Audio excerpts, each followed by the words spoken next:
So today we're going to be talking about draws on liquidity to help with bias building. Okay. So this is from top down. Well, I got to mute my Discord. Okay. Top down. This works on every time frame. As I mentioned before, we frame all of our trade ideas from let's do higher time frame, HTF, MTF, all the way down to LTF, which is just execution. This is, well, these are for your bias, right? So you have an HTF bias, and then MTF is kind of like finding your way in price, I always call it, but it's basically just another layer of bias, right? So HTF alone, you're not going to get very many trades, but we can understand where the HTF is heading, what it's pulling to, and then the MTF we use to kind of refine that and find our way inside of these large legs to be able to, profit intraday.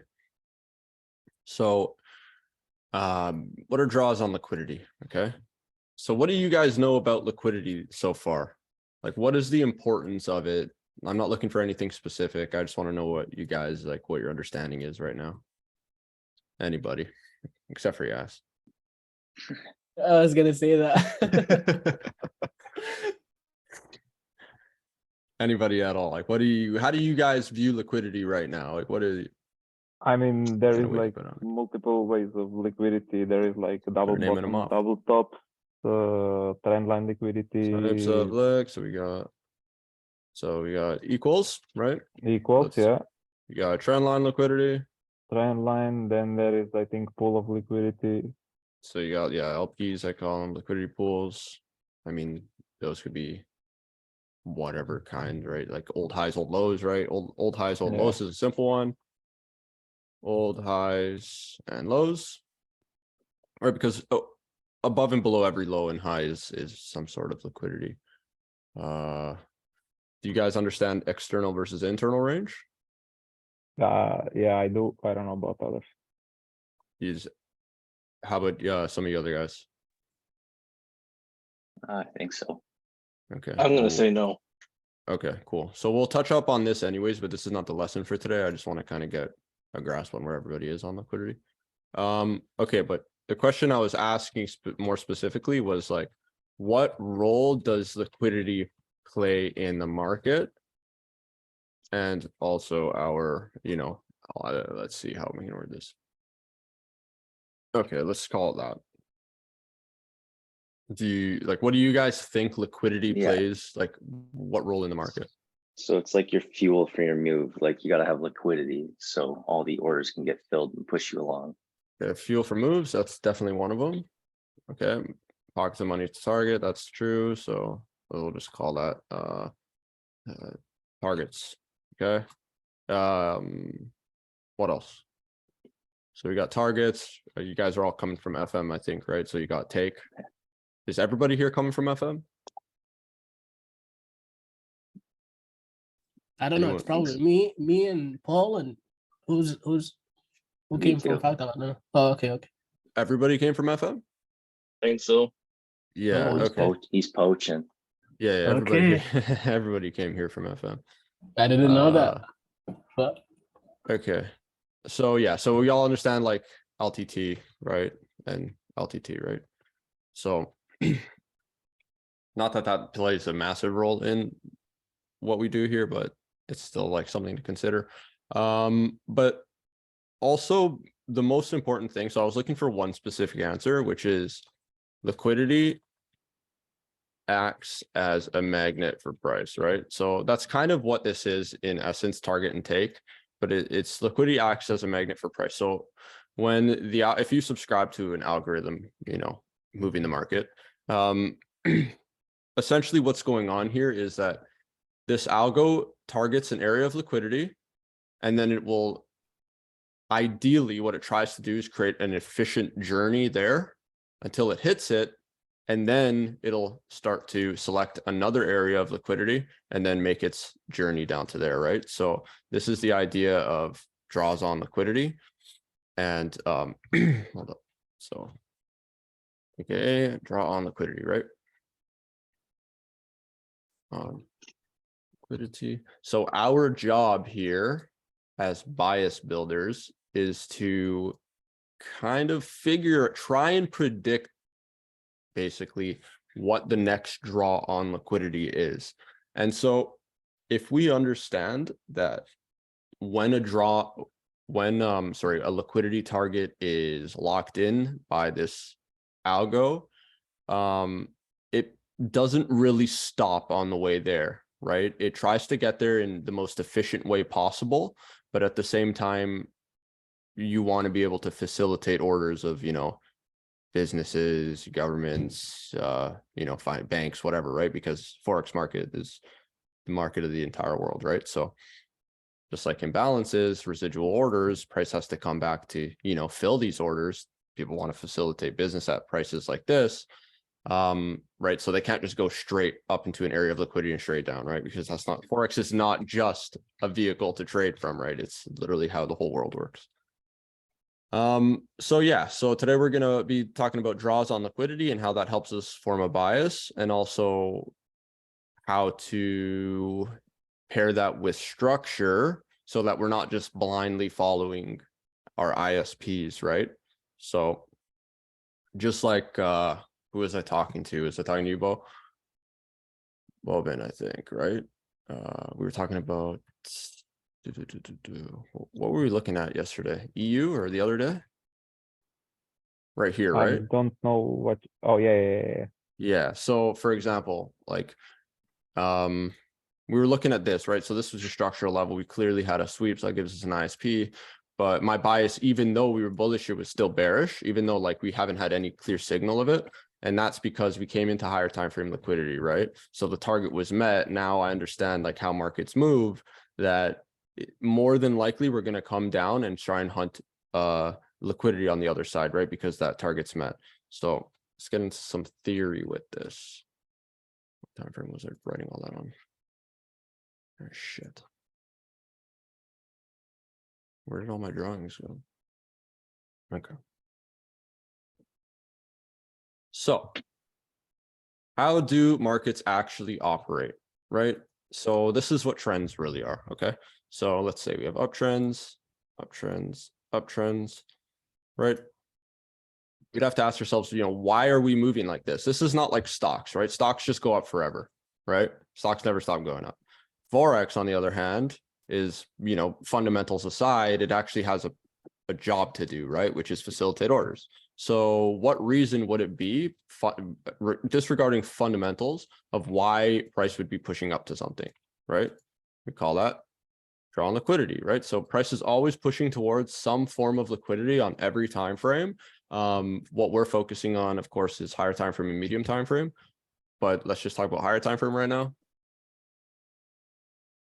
It's going to trend, it's going to fill imbalance, it's going to take some liquidity on the way up, but ultimately it has a target in mind, and it's not going to change. Target's not going to change until it's met, right? Regardless of economic factors or anything, it needs to be met because there's business that needs to be done at this price, and then it'll start to reverse, right? So let's say we have higher time frame liquidity. We got to draw on liquidity. Only then can we expect some kind of reversal, right? So let's talk about something like this, right? Okay. So oftentimes what happens with traders is they'll look at every little zone, right, on the way up, and then they'll try and short and try and short and try and short and try and short and try and short, and they'll keep getting wrecked, right? Because let's say you have swing structure up, like a swing structure point up here, a swing structure point down here, right? And then they're trying to get that next move down, not understanding that what needs to happen is liquidity needs to be taken, right? And that's where we come into external versus internal, right? But we'll get into that shortly. So when we come into a draw on liquidity, then only then can we expect some kind of reversal, because the market is always going from some sort of, in this case, buy side to sell side, or sell side to buy side, right? So we're fulfilling orders on one side of the market and then coming to fulfill orders on the other side of the market, coming to one side of the market, fulfilling orders on the other side of the market, right? So kind of like this, or you can get a reversal where here we've fulfilled the job on the buy side, And now you start getting indications, which are typically some sort of range, right? And then break down and then hunt some sort of sell side. And typically what happens is it continues down there until the job is done, right? So we don't, most of the time, the market's pretty efficient and you're not going to get confusing price action. If you do, then the best thing to do is just wait till it's clear. Okay. So when we come into a draw on liquidity, even though that potentially on a lower time frame, let's say we have something like this, these are holding. Now that we've come into a draw on liquidity on a higher time frame, we can expect that these medium time frame areas are no longer going to hold because, you know, we've come into a higher time frame area of liquidity. The job is done. There's a very little reason for these to continue hold because there's not much upside that we have to go on, right? Another thing is what is happening during, you know, these draws on liquidity, right? So if I was to ask you again, what is the importance of liquidity? We had fuel for the moves, targets, and take, right? So what do these actually mean, like in reality, in a logical standpoint? Why would the market need to come to areas of liquidity? Let's assume that the market was operated by one massive trader, okay? And which simplifies things a lot, right? So let's just assume that it's one composite man, right? That's some Wyckoff terminology. One composite man that moves the market and he's able to do whatever, wherever, however he wants. Why would he need to come into an area of liquidity? Is it because it's a zero-sum game where you have to have equal number of orders on each side? If that makes sense. It is, yeah. No, you're not wrong at all. That's a good answer. More of a technical one, but I'm looking for a simple answer, right? So let's take out the stop losses, right? Yeah, but why do they need to go to hunt the stop losses? So that he can make more money. Okay, but how? Like what's the actual reason? Like what's going on? Like you're not wrong, but what's actually happening in these areas of liquidity? First off, what is liquidity, right? Liquidity is orders, right? And liquidity helps to facilitate, you know, ease of orders, right? Or exchanging of hands, right? So like, let's look at something like the housing market. The housing market is not really a liquid market, right? It could take you months to sell a house, right? And the more high end the house, the harder it is to sell.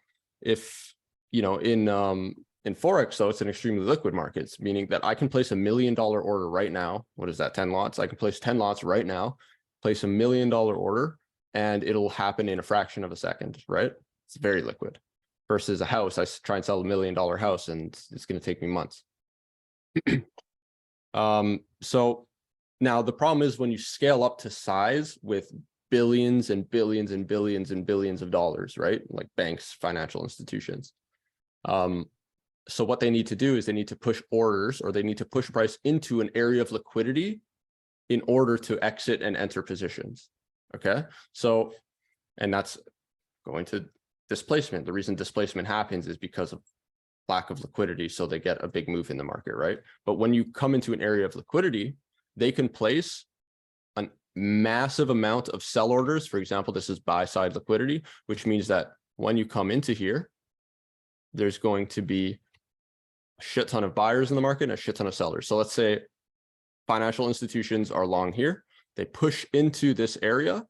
This area introduces more buyers into the market, and then they're selling into it, right? So let's say this is a breakout. It's some sort of short stop losses, whatever. Doesn't really matter, but they're fulfilling on the opposite side of whatever these, you know, orders are. So in buy side, this would be buy orders. So they're filling in sell orders, and then that pushes price down, right? Here, this is called sell side below. So they push price down. Sellers are introduced into the market. They take buy orders, and then price continues.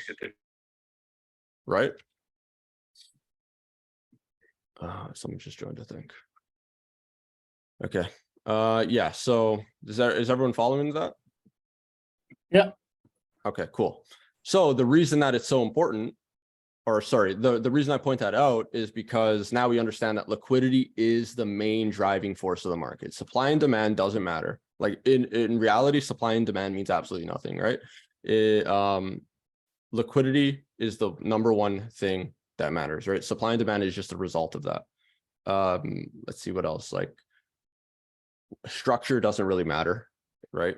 Like I said, draw on liquidity is just happens to be structured because they're going the most efficient route to facilitate all the orders on the way, but the real target is up here. And that's really what's creating structure in the market, right? But, you know, I hope everybody understands that liquidity is the number one thing. Okay, so is everybody caught up to that? Because then we can actually start getting into like trading stuff. Good? Okay, Yes, for me. Yeah, I'll take that as Yeah, I'll take we're that good. as everybody's good. Okay, so draw on liquidity in the markets now and in our trading plan and how we build bias. So if we are able to, let's say we have this and we have this, 2 areas of liquidity. Let's say this is a massive, you know, daily range or something, or weekly or monthly range even, right? So let's say we're coming like this, oops. You know, we have these 2 areas of liquidity, right? So we hit this area of liquidity. We start to reverse. Reversals are confirmations, right? So as soon as we reverse, then we can assume that this liquidity has now caused something to happen in the market and change our bias, right? So you get your SMB, right? SMB is your confirmation. Now that we've gotten our SMB, we have to ask ourselves, okay, what is the next likely draw on liquidity, right? So next likely draw on liquidity, right? That's what we always have to ask ourselves. So we've come from sell side. Where would we likely go, guys? If we've just come into sell side and we reverse, where would we likely go? And I don't mean anything on the chart specifically. All I'm asking you is, are we going up or are we going down? I think we're going up for buy side, right? Yeah, 100%. So we're going up for some sort of buy side, right? So that buy side can take shape in 2 forms. It can take shape in external or internal. So can someone explain to me what external and internal is? Let's say this is the leg that we're trading in. Okay, from here to here. What is external and what is internal?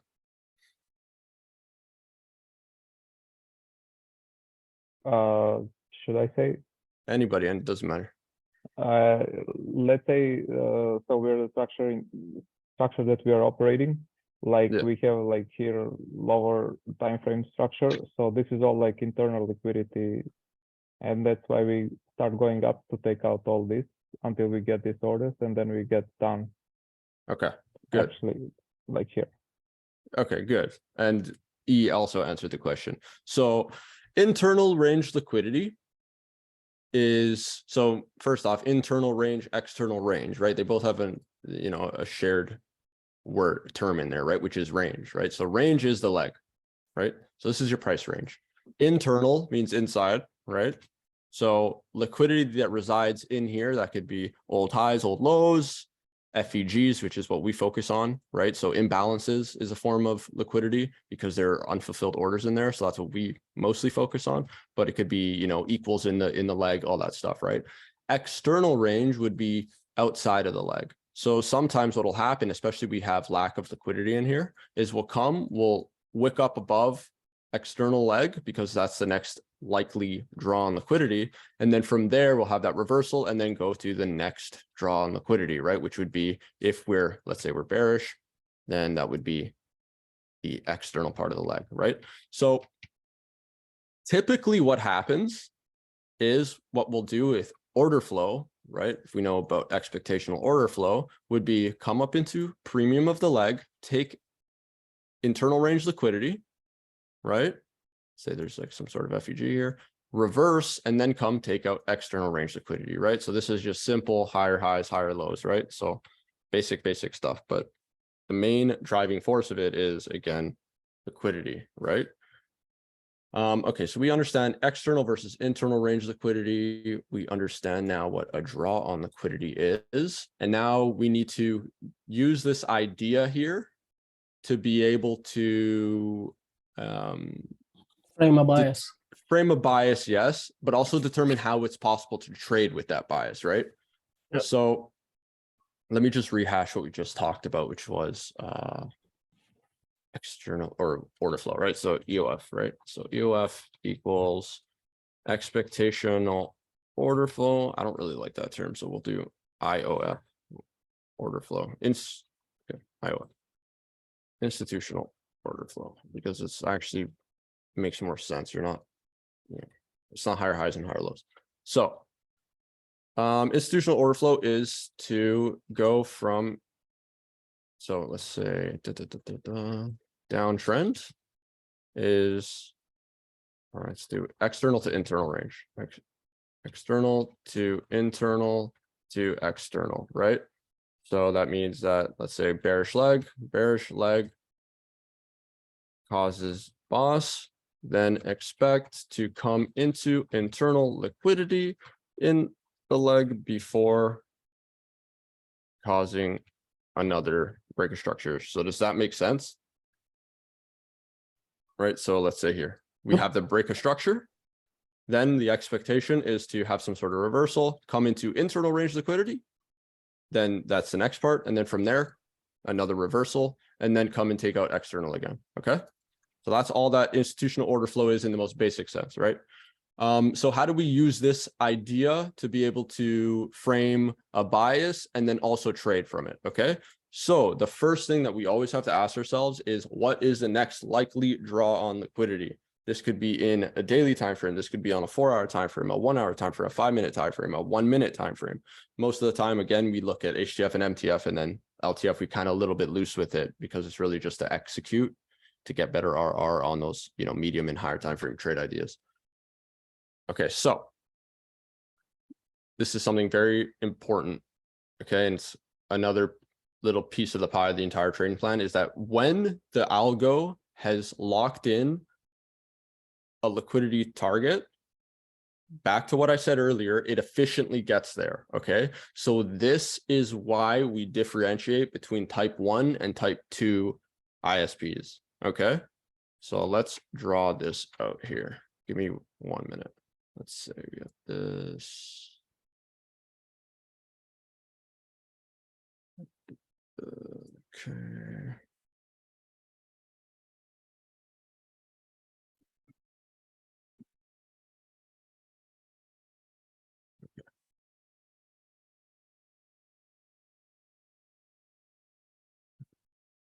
Let's do this. Okay, so this is structure, right? So let's just start mapping out our structure. So if anybody wants to do that for me on the thing, on the with the marker, just map out like our ISPs, our liquidity and whatnot, break a structure. Oh, wait, let's put on some FEGs here. Okay.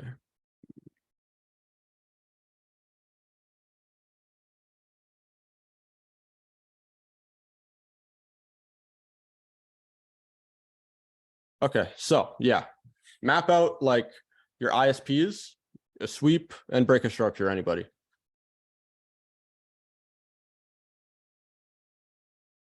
Me? Anybody, doesn't matter. I don't care. Yeah, so you could do it too if you want. Give me a second. That's liquidity. That's a sweep. That's our ISB. Okay, so we have This is ISB. Then this is liquidity. This is a sweep, sweep. ISP, liquidity. Okay, liquidity, ISP, beautiful, ISP. Mark out the higher time frame breaker structure and the SMB. That's your SMB. Okay, good. So you SMB. have breaker structure. Nice. Okay, perfect. Yeah. So remove your drawing. Thanks, bro. Wait, give me a second. SMB and SMB, right? Okay, so everybody following? Yep. Okay, cool. So type 1 and type 2, what is the difference? So we're going to go back a bit. What is the difference between type 1 and type 2? ISPs. Anybody?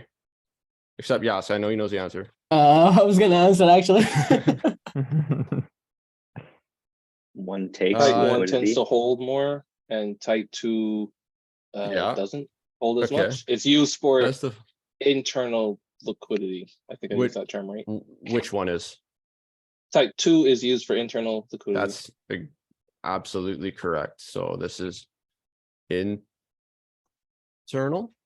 and this is external. This is typically, not always, but typically. That also wasn't the answer that I was looking for. I was looking for a literal definition of it, but you kind of skipped ahead. What is the actual like definition? Like, how do we characterize? Yeah, okay, so E's got it, right? So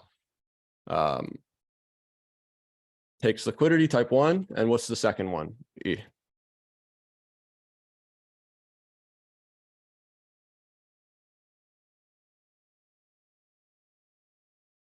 So type 1 takes structural liquidity. We'll call that takes structural liquidity. And then type 2 rebalances old imbalances, right? Okay.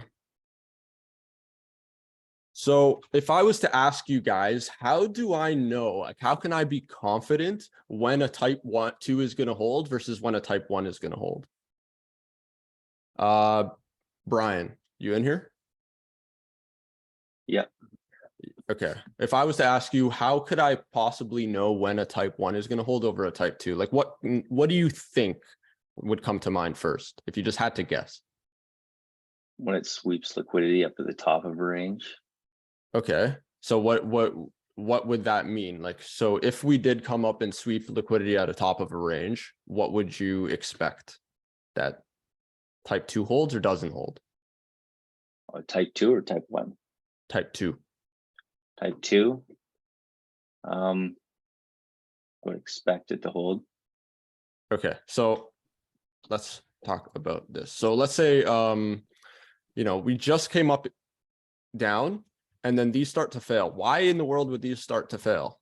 Right? Because they've been holding strong for so long, right? You have 1, 2, then the third one, obviously this one's a type 1, but, and then we suddenly start to reverse and come through it. Why?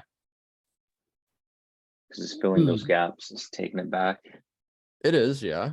But how can we build that bias though and like start to expect that they won't hold?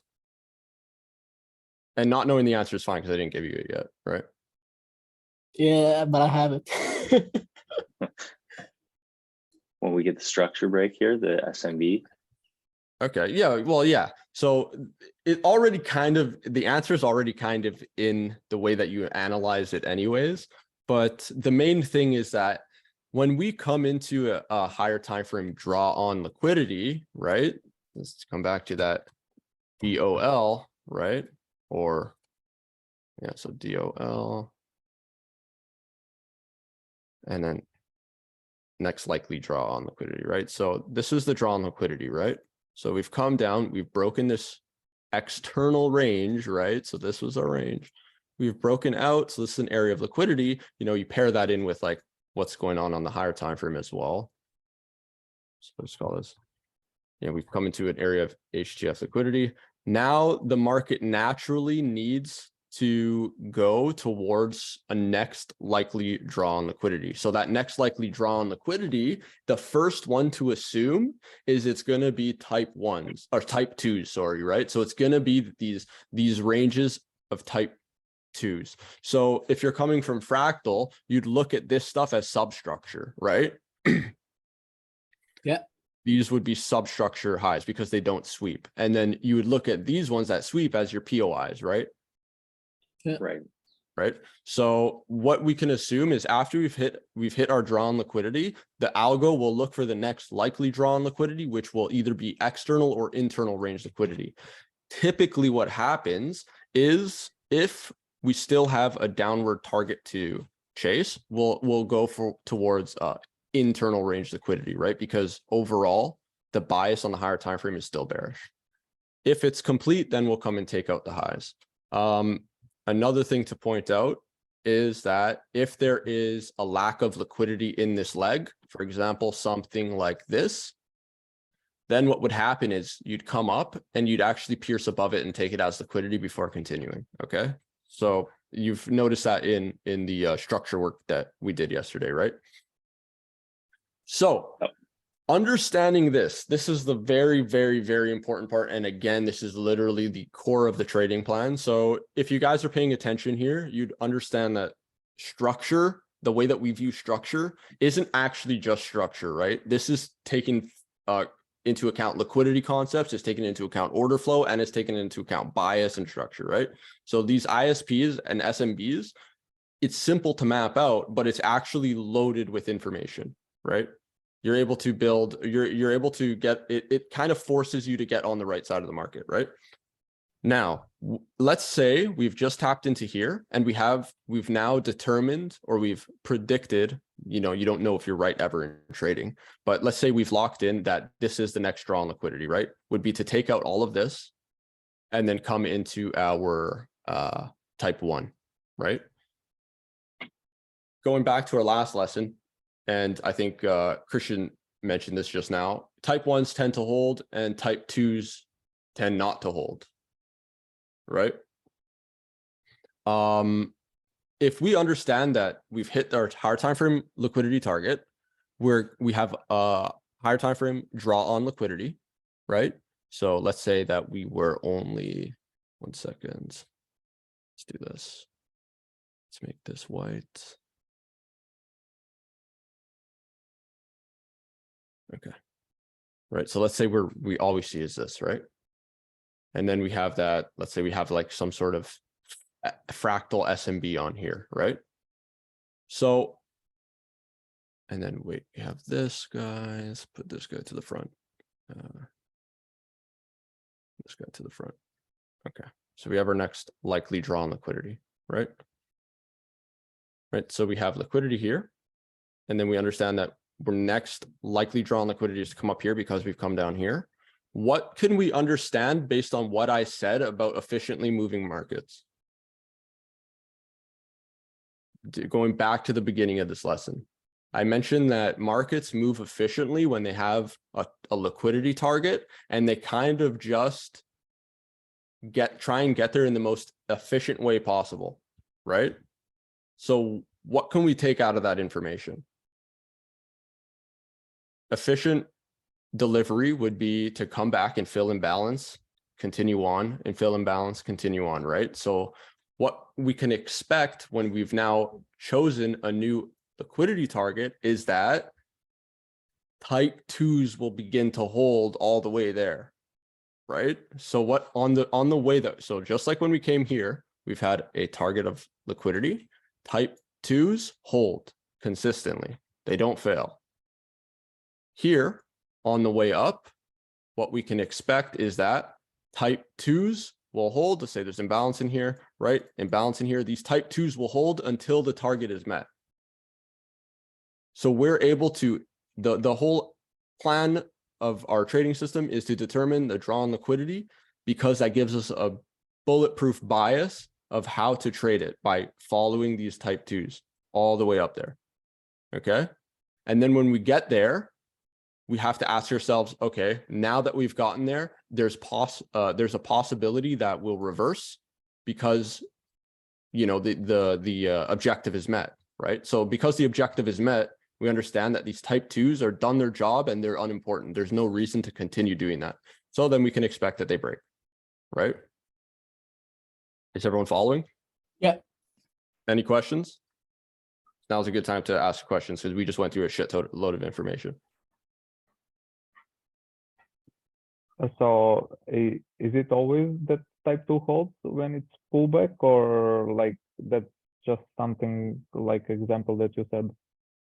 Generally, it holds. Like generally, it holds consistently, and we'll look at that on the chart, right? So generally, when there's a higher time frame area or draw on liquidity, type 2s are going to hold until we get there.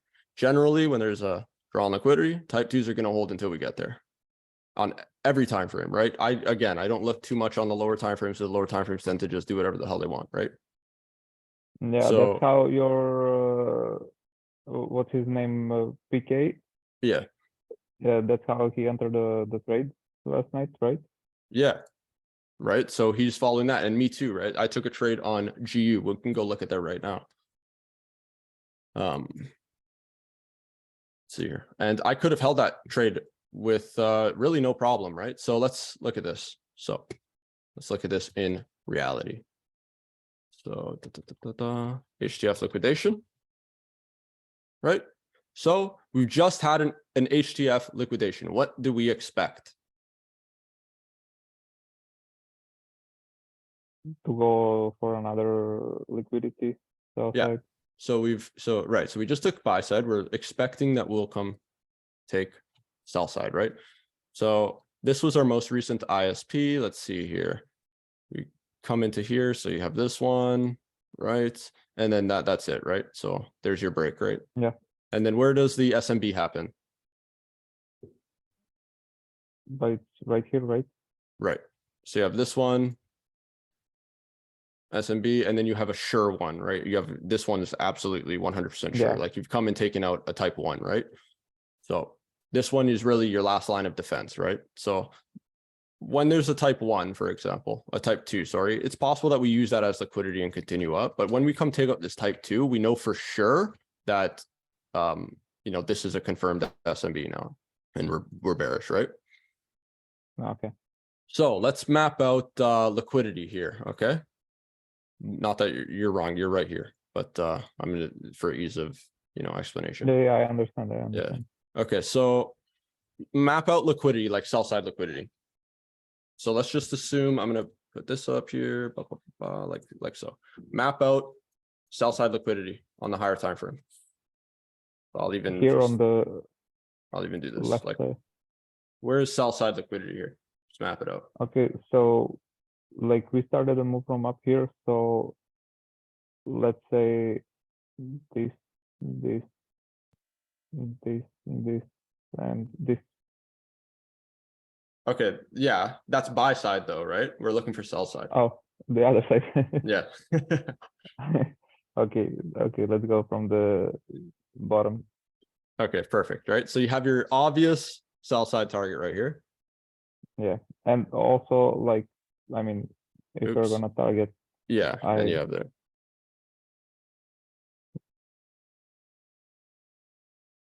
Okay, so you have sell side, you have also, you have sell side down here, right? So usually what I'm looking at is structural stuff as my next draw on liquidity. If it's, if we're expecting to go down, quick little tip. If we're expecting to go down, then we're looking at sell side liquidity on external. And because we're going down, we're looking for buy side on internal, right? Okay, so now we understand that our sell side target is this, right? So this is that. What do you call it, guys? Next likely draw on liquidity. Yeah. Next likely draw on liquidity. Yeah. next likely draw on liquidity, right? So NLDOL, or basically DOL, draw on liquidity. Okay, so next likely draw on liquidity is here. Okay, so now what we do, so this is on the 4 hour or the 1 hour now, right? So on the 1 hour, I have a clear next likely draw on liquidity. Everything is kind of satisfied on this end. And now basically what I do when I have to drop into the lower time frame is try and understand how it's going to deliver to that level, right? Okay, so what do we understand about when a draw on liquidity target is locked in? Mentioned it before. Trying to get there as efficiently as possible. Beautiful. Okay, so what does that mean is going to hold? Type 1s, type 2s. E says type 2s. That's 100% correct, right? So what can we do as traders, right? If we understand that type 2s are generally going to hold, what is our job then? Is to figure out and trade From Type 2. type 2. exactly. Yeah, So our fair value gap. exactly simple, right? Our job now is only to determine where type 2s can form and then try and trade them as they happen. Okay. So we understand that up until we reach this level, type 2 should continue to hold, right? So if you're coming from fractal, you'd think you'd call that substructure, right? So your substructure should hold. Okay. So in this case, we call those type 2s. Substructure this is substructure where, how we learn, right? So we can map out our FEGs. Okay. Does everybody here know what an FEG is? Like me and Pat are going to put up PDFs explaining all of this, but does everyone have a rough idea? It's a 3 candle formation with imbalance in the middle. Good. I think we can all understand that, right? So you have candle 1, you have candle 2, which is this big one with the imbalance, and then you have the third candle, right? So this is your FEG, and then even this technically is an FEG because you have 1, and you have 2, and then you have 3, and then that gap in the middle, right? I have a question about FEGs. Sure. are they forming anywhere, or there is any specific rules like it has to be from institutional candle or something like that? Is there any So rule about them, or they're technically anywhere, but generally what you want to see and how you trade FVGs effectively is when they develop after a draw on liquidity. Okay. So Okay. because we've had a big sweep here, we've taken liquidity and then we created an FEG that broke structure. This is a valid FEG, right? okay, yeah, So again, 3 steps. First one, draw on liquidity. And this is literally the whole entry model, right? So like sneak peek, this is literally, it's as simple as this. Draw on liquidity, FEG, and then you want to see that FEG break structure because that just gives it, you know, that has, now you have order flow on your side and you can expect that it holds. Okay. So looking at this leg now, we've broken structure. You have this whole thing here, right? This is a giant news wick. Rule of thumb, when I see a giant news wick, I just measure from bodies. Okay. Where is the next area that a type 2 can form? it's the only place here that you marked, right? Yeah. Okay. So we can assume that a type 2 can hold in here, right? So when price comes in here, would it be safe to assume that, let's make this blue. Would it be safe to assume that we can look for entries now in here? Absolutely. 100%. So what are our 2 targets? Now, if we start coming back here, okay, beautiful in there. What are the 2 possible take profit points? Understanding what we know about order flow and draws on liquidity. Yeah, Perfect, right? So we understand that the higher time frame is telling us to go here, and then the 15-minute obviously is telling us to go here, right? So we can assume that this is going to hold and it's going to take us to a minimum this point, but because we've built that higher time frame bias, we could confidently say that we're going to come to this draw on liquidity efficiently, right? So let's see how, just skip through and see how price develops. So type 1 holds, right? Well, it's not really a type 2, sorry, type 2 until it breaks, right? So it's unconfirmed for now. Okay. Let's see. Did we close body? No body yet. Still no body. Okay, choppy chop. Okay, so then we move that to there because the wick. You can call this one your breaker structure, right?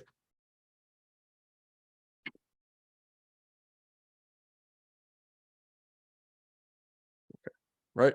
So breaker structure. And then from here, right, we still haven't met the target. So what can we assume still? Because we haven't met this target. What do we know about efficient delivery? What can we assume? This other Yeah, gap it needs to get can- filled here. Right. So it should. So would it be would it be fair to say that this should be protected yeah, Yeah. because we still didn't break down. because we still didn't break, right? So we should understand that the highest probability setups are coming from these development of type 2s, not necessarily type 1s. Okay. So this should hold, right? This is likely to hold. Now you have to factor in a couple other things, right? Like there's very little liquidity in this leg. Because there's very little liquidity in this leg, we may actually pierce above this. But for the sake of it, this should hold. And it does, right? So there's your second type 2. And now that we've come and pierced this, what is likely to happen, or what can potentially happen? What do we have to be cautious about? About all this ISPs now holding, maybe it can happen like pullback over here before breaking another structure, right? Absolutely, right? So that's what you call efficient trend, right? So let's see this. Yeah. You have this whole entire leg. Again, when it's a Newswick, this is my little thing, but I don't really like to look at them. What's likely to happen is that we're going to come take some form of liquidity inside of this leg, right? Some internal range liquidity before continuing down. You know, that's not to say that we don't just continue up, but of course, when we're trading, we understand there's 1 trade opportunity, 2 trade opportunities, 3 trade opportunities already, right? Not that they'll all get you'll get an entry model in all of them, but you have 3 potential tradable zones in how long? In only 21 hours. So in a single day, you have 3 potential tradable zones, right? Yeah. Now, And there you go, right? So as soon as we've come into that draw on liquidity, this one's already failed, right? And what do you get here? SMB, but I think this ISP failed because it didn't. It didn't close. Yeah. So you're right. On a fractal level, this is an SMB. Okay. So if I was to go Okay, down okay. onto like, I don't know, the 15-minute or whatever, right? Yeah. So Even the 15-minute doesn't close. So we don't assume it's an SMB, but it's safe to assume that it would probably be pretty stupid to trade from here, even if we did close, because we've come into that draw on liquidity, right? So we can start to expect that these levels fail. So we have a failure here. We might get a failure here. We might get a failure here. But now what do we see? We see a little bit of liquidity buildup. So it depends on how we deliver in, right? So if we get some delivery, some good delivery, then this might be an area that will hold. But generally, what do we know? Again, going back to, where's all my writing? Going back here. Going back to what we know about type 1s and type 2s. What do we generally know about type 1s?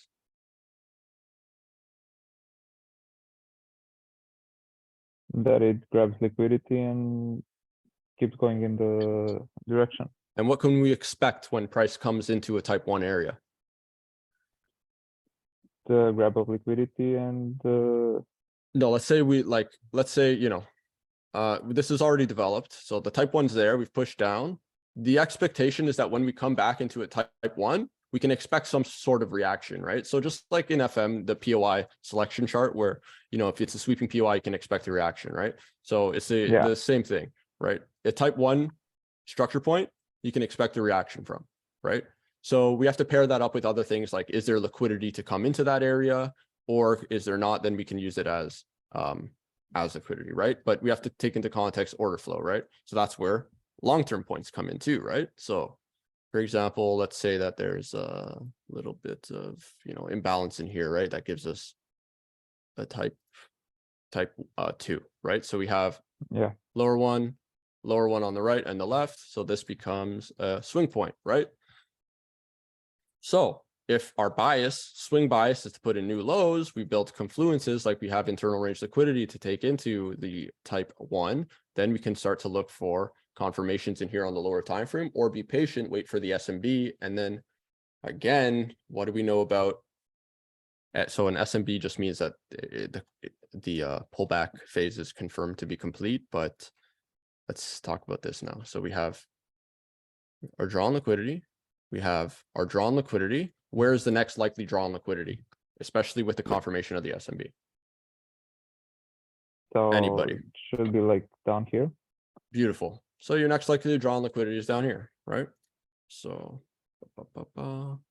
next likely draw on liquidity.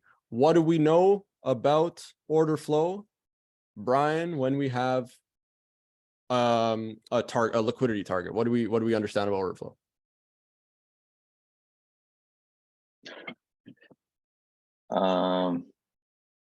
Well, it's got to come back and fill these orders. Yeah. So wait, let's just assume that this didn't break. Okay. So let's just assume that all we see is this. Okay. We just had the SMB. We have this draw on liquidity that pushed us back up. Then we had this draw on liquidity, and we're calling this our next likely draw on liquidity. Okay. What do we know about price when it has the next likely draw on liquidity and how it's going to get there? We assume it's going to come down and fill it. Yeah, it is going to come down, but how is it going to develop? Like how is the journey there gonna happen? Is it going to You're be talking about order flow, like how it has to balance itself, or? Yeah, exactly, I'm right? not sure. No, Yeah. you're right. You just answered it. So we understand simply that, type 2s are going to hold, right? Which is the filling of imbalance, right? Right. So we're going to go there in the most efficient way possible and just fill these type 2s, right? So again, as soon as we had that SMB, we have that next likely draw on liquidity, the SMB kind of confirms it. Then we just look for the imbalances and the FEGs to tap into, create the type 2s, and we just keep trading that. And we keep trading that and keep trading that until it happens. And that's literally the entire trading plan, like completely. Then we throw in a simple ass entry model, and that's it. All you're doing excuse me, all you're doing is two things, okay? The first thing is about liquidity. Liquidity is cause for reversals, okay? So without liquidity, markets tend not to reverse, okay? So in here, we haven't hit any liquidity, we don't reverse. When we do hit an area of liquidity, we finally reverse, right? Like for example here, we hit an area of liquidity, we reverse. We come up here, we take liquidity, we reverse.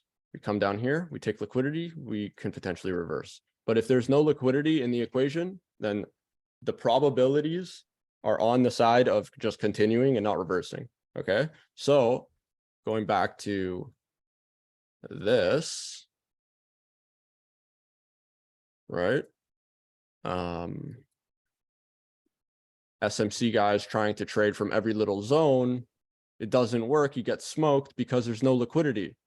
For reversals to happen, you need liquidity in the market, right? So, I mean, this is a horrible example, but I'm sure you guys are intelligent enough to understand what I'm saying, but there's no liquidity in this leg, get smoked, right? So let's say that this didn't exist. There's no liquidity in this leg, get smoked. There's no liquidity in this leg, get smoked, right? But if there was some sort of a buildup of liquidity,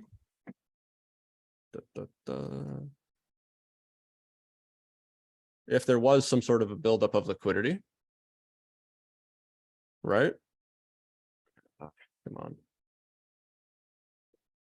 Liquidity, right? If there's a buildup of liquidity, then we can start to look at, okay, there's liquidity and liquidity is needed to reverse. So maybe this is possible, you know, area that we can reverse from only because there's liquidity, right? So what you guys got to know is that reversals don't ever happen unless there's liquidity. And as a trader, you need to be on the side of, you know, the most probable case, which is generally that. So any questions, guys? Is everybody following, or is anybody overloaded with info right now? Yeah, what's up, E? Okay.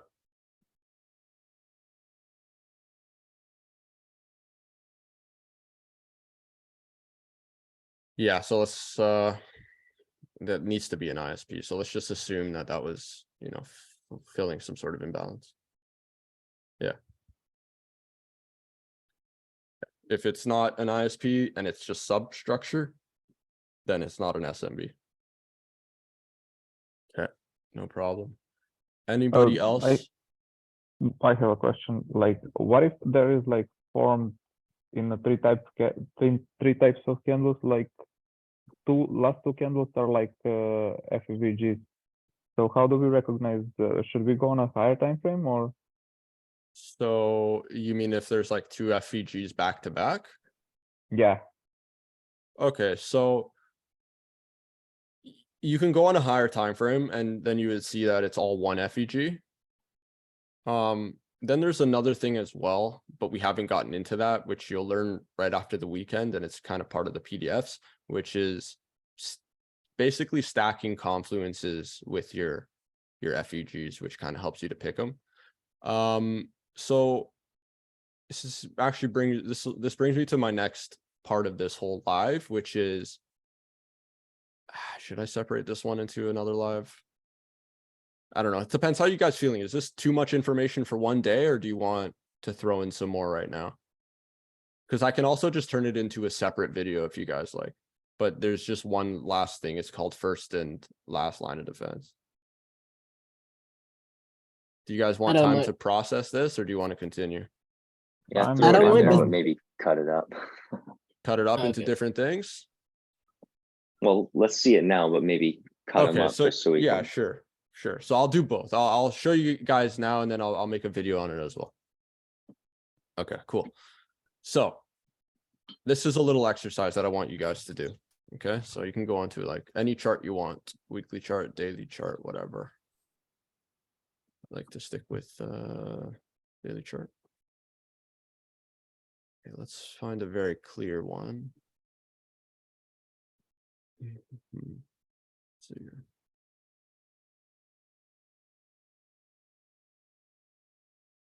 This is pretty clear. Okay, so this is pretty clear. So we call this first and last line of defense, or first line of defense. So we're just going to follow order flow. Okay, so let's just pick 2 random points in price. See, this is very efficient price, right? So this is there's not much like big moves in one direction, right? So, you know, everything that's happening in here is well filled out. Okay, so this generally makes it really easy to do this exercise. But let's just follow price here. So point out the most obvious sweeping points, and sweeping points, so like the external parts of the structure, and let's just see what happens.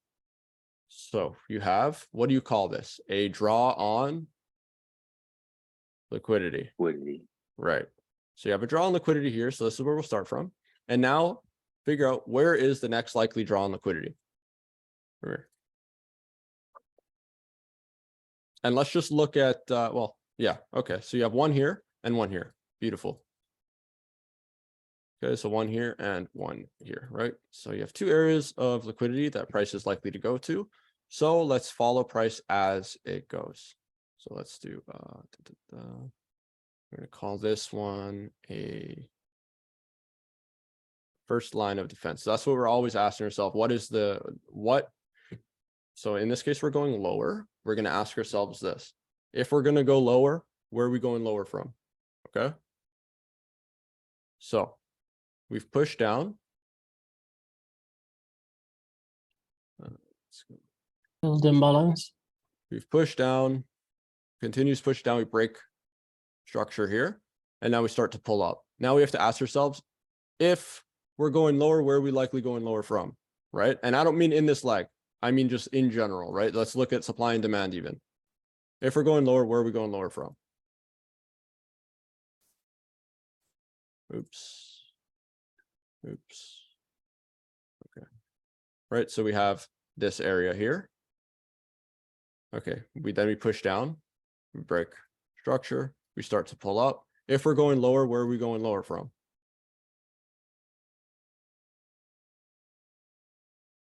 FEG, 100% FEG, not wrong. But at the bare minimum is this one, FEG, 100%, right? So, and what do you see here is the first line, right? The first line is the FEG, right? And here, this FEG is respected. About FEGs, even if it breaks above, it doesn't matter as long as bodies close below it. If bodies close outside of it, then it's invalid. Okay, we've broken here. Oops, so broken here. Then we ask ourselves, if we're going higher, where are we going? Or if we're going lower, where are we likely going lower from? Here. In this case, we've pushed out and broken above, right? So let's look at this. So this is going back to the draw on liquidity. So this was the higher time frame draw on liquidity, right? So what we expect until we hit this target is that we're going to start moving pretty efficiently and not break structural levels, right? So these would be your type 1s, right? Or type 2, sorry, type 2, reacting to imbalance. This one's filling imbalance. Yes, it takes a little bit of internal structure, but it's not taking any sort of structural liquidity, right? In this case, after we've had that draw on liquidity, we come and take this out, right? And then we reverse and break down. So look in here, break down, continues down. Here we have a little bit of a pullback, and then we have to ask ourselves, if we are going lower, where are we going lower from? This is our draw on liquidity. Okay, so let's assume that we are not there yet. Let's actually do this. Let's play it like this, so it makes more sense. You guys don't think I'm cheating. So if we're going lower, where are we going lower from, right? So we're going to look at this level.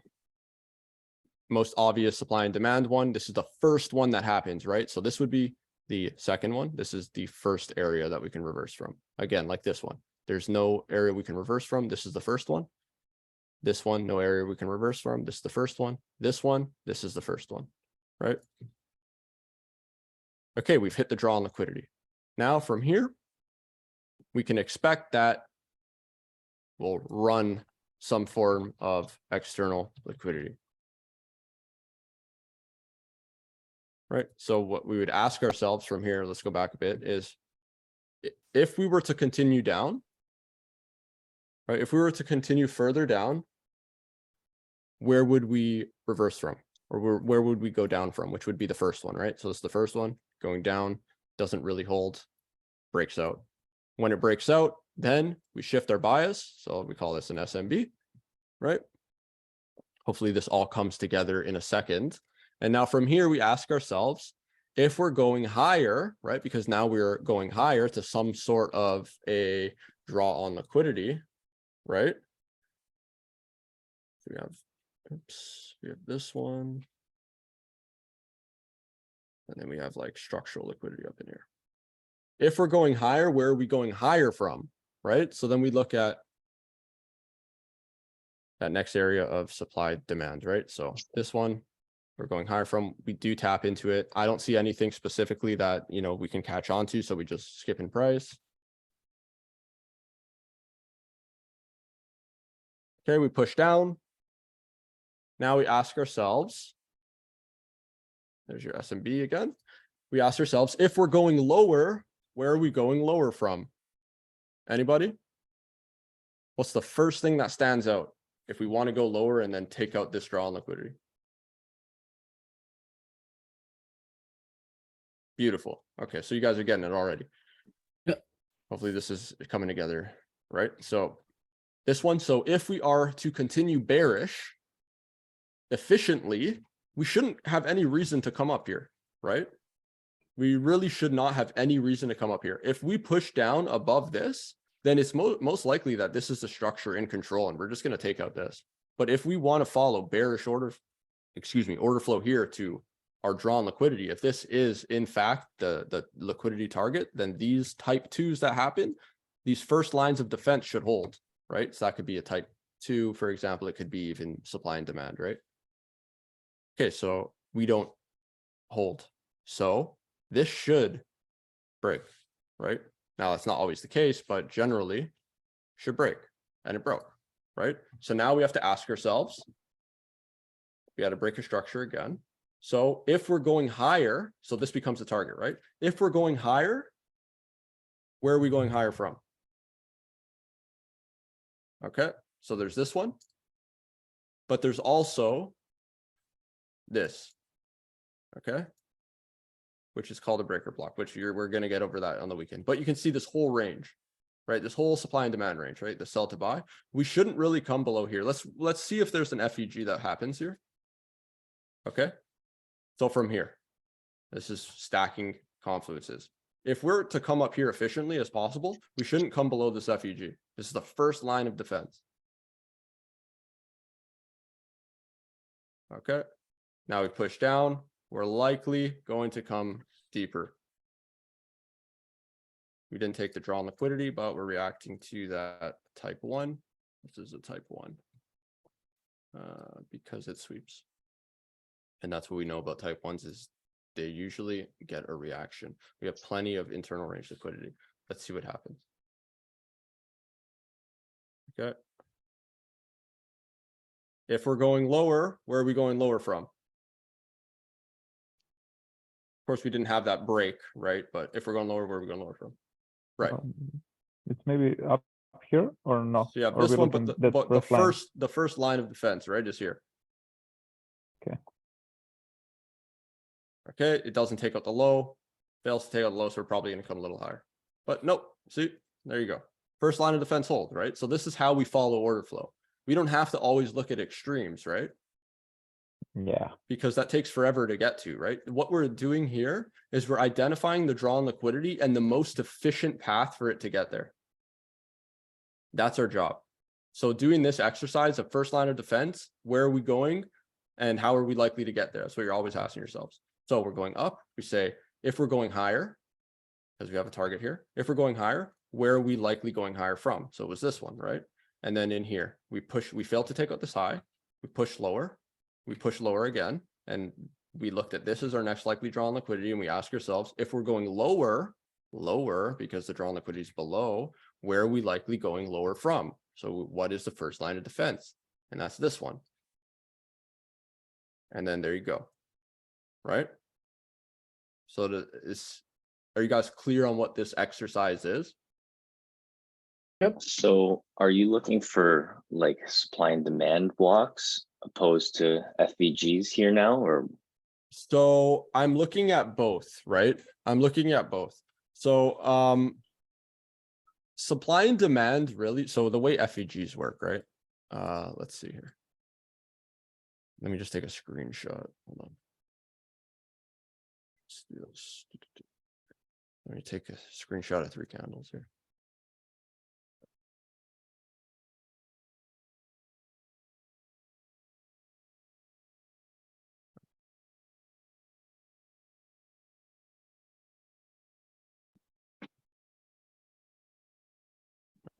So, right. So this is the way an FVG works, right? So we have a clear fair value gap in here, right? So the rule of thumb is that yes, if a body closes above, it's invalid, but you know, we can have a wick up all the way up into here and then close below and it's still valid. But generally the rule of thumb is that the price shouldn't come above candle 3. Okay. Or like the swing high basically, right? So this generally is how, you know, other SMC communities look at supply and demand, right? That last stop candle before the down move. But in reality, it's just how FVGs operate. So even though we're looking at, like, for example, this level here, this demand or supply or demand level, supply level here, really like what we're focusing on is like, is it going to come above this high or is it going to come above this high? Otherwise this FVG is invalidated, right? And just like this one, right? Here's the FVG. Just because we've pierced above it doesn't really matter. I mean, as long as we don't come above that candle 1. Okay.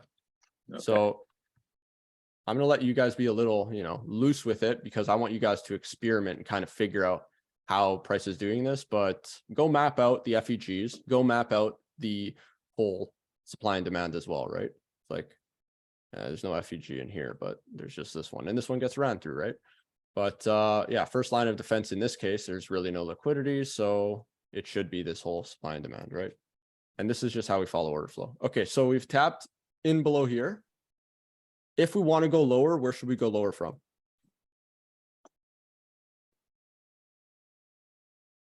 Yeah. Okay. So we have FVG. FVG is right here. So we shouldn't come, so we have to look at the highest point above the FVG. So we shouldn't come above here, right? But we should actually have reactions from like this candle here that cause the FVG, right? Like this realistically should be where we get a reaction from. Let's go ahead. Okay, we've broken structure now. So if we're to go lower, where are we going lower from? Ignoring that we understand that we've just come into liquidity and it's likely to pull up. If we're going lower, where are we likely to go lower from? Beautiful. So we shouldn't really come much above this range here, right? Tap into the FVG, overlap the FVG with S&D. Okay, we've broken above, right? That's expected. Okay, now we have to ask ourselves, well, if we're going to go higher, where are we likely to go higher from? So this should be. Actually, Brian, you asked the question, right? Yeah. Okay, so a better way to word it is, what is the first thing that price can react to? That could be an FVG, that could be a supply and demand, or it could be both, okay?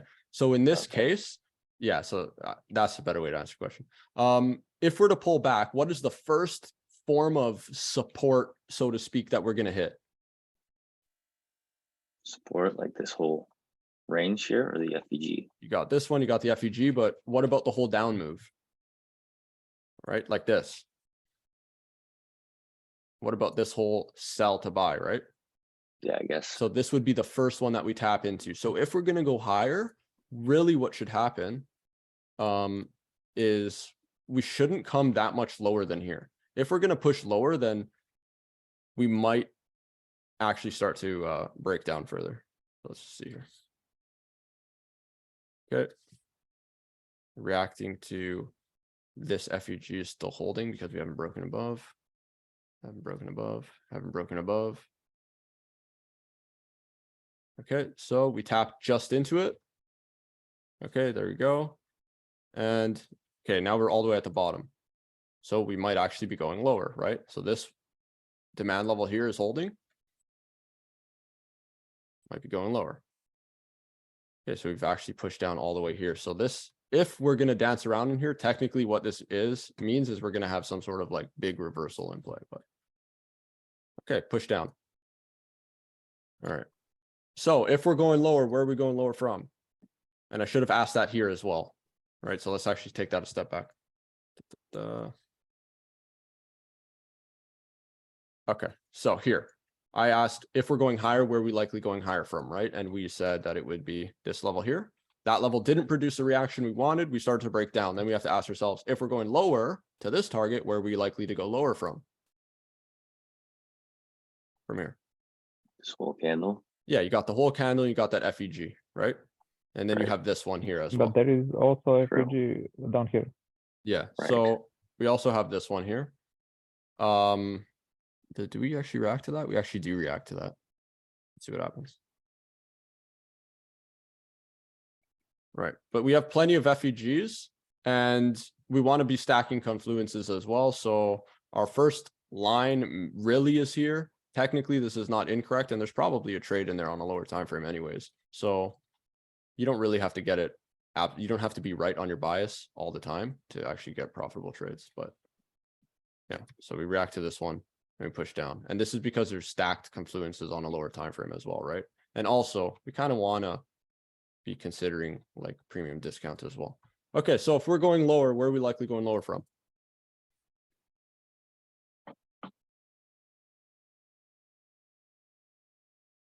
Okay, so we have this FEG you pointed out. Yeah. Okay, so we have this FEG, and now we want to see, okay, what else is there? Okay, there's this as well, right? There's this whole demand range, this whole buy to sell candle, right? They stack up. This really, if we're going efficiently down, we should catch on to this and then continue. Okay, it holds, still holding, still holding, still holding. Okay, news pushes us down, and you can see that it still holds, pushes us down, and then, now we're starting to break. Okay, still holding technically, right? And you can see how, okay, so very choppy. I mean, it's news, right? But you can still see how that first line of defense is holding if we want to keep efficiently pushing lower. Okay, from here, if we're to continue lower, where are we likely going lower from? Beautiful. So you have FEG. You have full buy to sell range stacked on top. We should come just into the top of this and come down. We're only invalidated when we come above that. Okay, look at the FEG, the bodies, right? Look at the bodies hold. Okay, now we've broken through that FEG. Now we ask ourselves, if we're going higher, where are we likely going higher from? What's the first line of defense to go higher? So we take the whole candle that caused the push up, right? Yeah, so I always map out the FEG, right? And then I want to see what is the FEG stacked with, right? So I'll say, okay, we have this whole level. So we're really invalidated below here, but what we want to see for efficient price action is really just to come into that first line of defense. So we shouldn't really come too far below here if we want to come take out, the next likely drawn liquidity. So let's just call it this, right? Because it's the most obvious one right now. See, taps in and goes, right? Mm-hmm. And this is literally on repeat. You could do this all day long. Okay, so this is the exercise that I'm going to give you guys to do, and guys can go as long as you want. What else would be pretty good is if you guys actually recorded it. Now, I'm not going to go watch 3 hours of videos from each of you, but if you can record it, first off, for your own sake, second off, like I'll watch 10 minutes of it and make sure you guys are doing it right.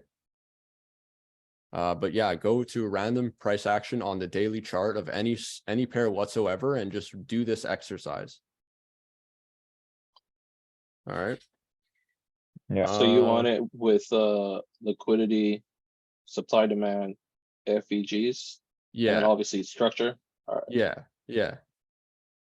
Cool. Do everything that you guys have learned. I'm assuming that you guys understand what supply and demand is, right? Like I don't have to teach you. It's pretty much the same across the board. Right? Yeah. So what I want you guys Yeah. to focus on is draw on liquidity, pick a draw on liquidity, right? So in this case, when we started to reverse up, this first line of defense failed. We mapped out the next likely draw on liquidity. And then ask yourselves, okay, if we're going to get there, what is the most efficient path there? Right? So that'd be your first line of defense, right? Which in this case was this FEG with the supply and demand. It's the first one. And you can see how efficiently we get there. So that's what I want you guys to do, because this is going to build you guys the muscle of not feeling like you always have to wait for this to come, right? That never, ever comes, right? Like this may come eventually, you know, how long has it been now since this break? It's been, it's already been, you know, it's already been 78 days. So, you know what I mean? Before we get to the extreme, and we don't even know if that's going to come. Yeah. Right. Oh, there you go. Now you hit the extreme and it ends up, you know, running through it. So the idea is to build the muscle to actually follow order flow as it happens efficiently, because that's how markets develop. And then you can do this fractally, which we'll get to on like the 4 hour and the 1 hour, and build really, really good trade ideas to be able to take trades. Doesn't matter where the market is, just how it develops. Any questions from anybody? Concerns, critiques? Are you guys happy? Yes, this is like as simple as it gets, Yeah. literally. Awesome. So you guys pleased with where this is going so far overall? Like to hear some feedback. Yes. You make it really Yeah, simple. it's good, man. Awesome. All right, guys. Well, I'm gonna call it a day. I'll see you guys in the chat. Sir, have a good And day. Awesome. then Thank you. Have a yeah, nice no day, man. problem. Thank you guys for stopping by. And also, yeah, do this. I'm gonna upload this as soon as possible so you guys can rewatch and this exercise, okay? As much as you can. Yeah. Do it every day. Fuck it. Like seriously, do it 20 minutes a day, 10 minutes a day. That's the type of stuff, like hammering this down for 6 hours a day. Yes, I know you're gonna do that. Hammering it down for 6 hours a day is not, it's not actually gonna help you that much. But if you can do it for 20 minutes a day, consistently every day for 3 months, that's what really helps you. All right. On that note, I'll let you Alright. guys go. Yeah, thank you. Thanks, man. Mm, Take See it you. easy, guys. Thanks for stopping by. Bye. Bye. Bye.